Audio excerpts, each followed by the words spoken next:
ये खबर पारुल यूनिवर्सिटी द्वारा प्रस्तुत की गई है। अमेरिकी राष्ट्रपति डोनाल्ड ट्रंप ने अवैध रूप से रह रहे प्रवासियों को देश से बाहर निकालने यानी डिपोर्टेशन का एक बहुत बड़ा अभियान शुरू किया है।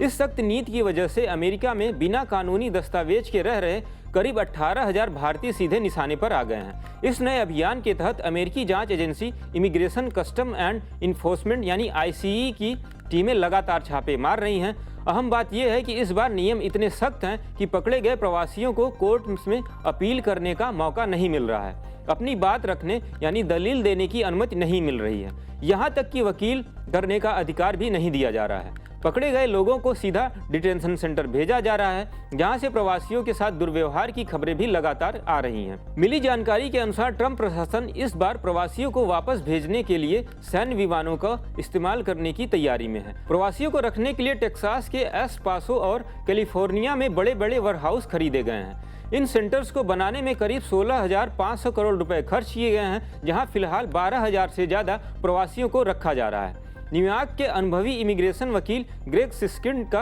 कहना है कि पिछले 30 सालों में उन्होंने ऐसा माहौल नहीं देखा था।